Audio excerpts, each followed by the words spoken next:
Hi, this is CJ with CompRCC.com, and in this series of videos I'm going to be assembling the 3Racing Sakura Ultimate Touring Car. Okay, we're back. In between the last video and this one, I just wiped the excess lube off and reassembled the drive gear assembly. It has the two pulleys for the front and rear belt. It has the spur gear. As I had mentioned earlier, if you saw the previous video, this comes pre-assembled. I went ahead and took it apart and put some light oil, some bearing oil, and let it soak in to these sealed bearings just to make sure they were completely lubed.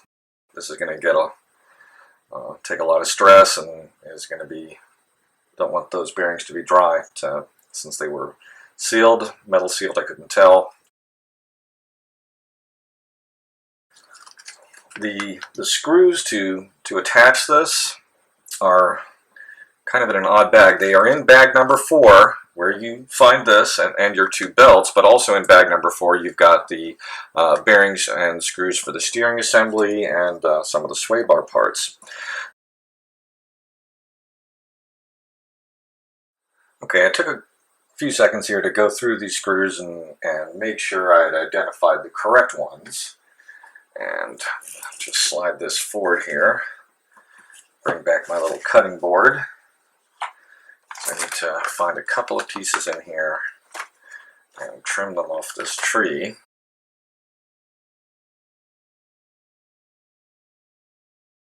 This little plastic piece here with the smaller and then larger countersink, those are going to go on either side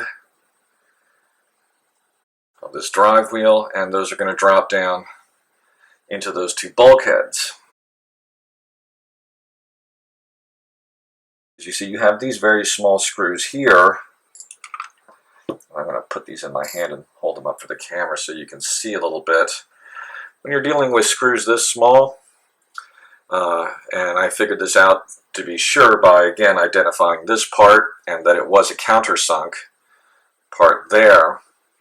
There's 4 of these and only 2 of these, so that you know, between the countersink and the count of how many there were, that showed me exactly which ones I needed.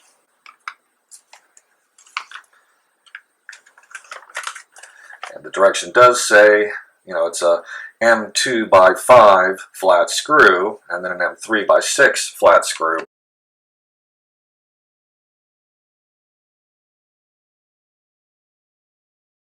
The way this piece is molded, it definitely needs a little extra attention, otherwise it's not going to fit in smoothly into that little machined slot. So take your time, use an X-Acto knife, and clean that up.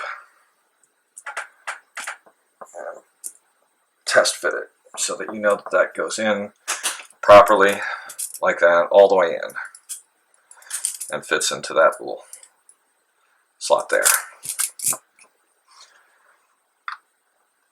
Put this tree back in its bag so everything is together when I come back to that.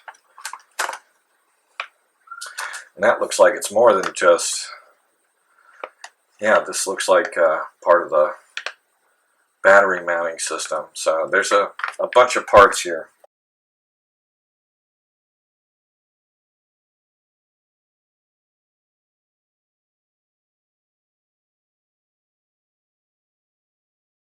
Okay, there's a flat spot on there. Let's take a look inside here.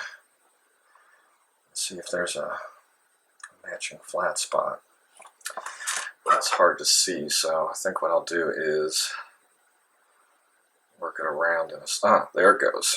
Fits right in. So make sure these line up with that little flat spot there. Don't force them, but they should go all the way in like that.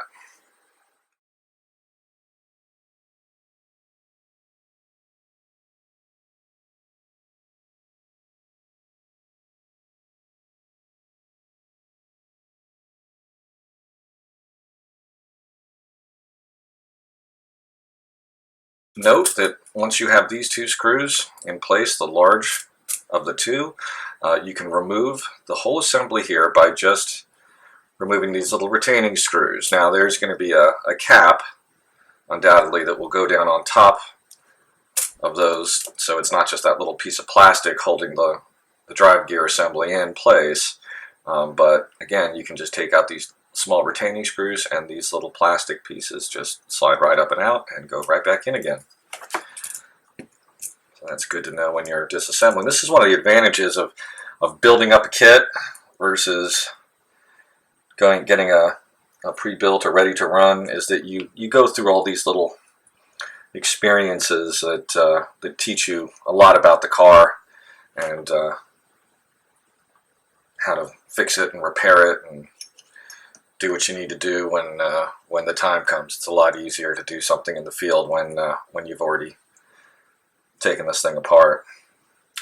And as I mentioned in the article that I wrote about this, 3Racing has a lot of spare parts available for this car. Pretty much every single part of the car can be purchased separately, and they're not very expensive. A pair of front A-arms is about $6. Same thing for the rear ones, the front steering knuckles, the rear hubs. All those parts are available in pairs for about $5, $6. So, you know, since most shops probably are not going to have 3Racing parts at your local track, probably a good idea to pick up, you know, the $20 to $40 worth of, you know, pretty much all the easily breakable parts and have them on hand. And as we found out earlier, the front arms can be switched left for right, so that if you break one and you got a spare pair, you only need to swap out one. You don't have to do the pair. And then regardless of which one you break after that, you've still got a replacement. So that's very nice. The rears, on the other hand, are, you know, specific left and right. They can't be swapped one for the other.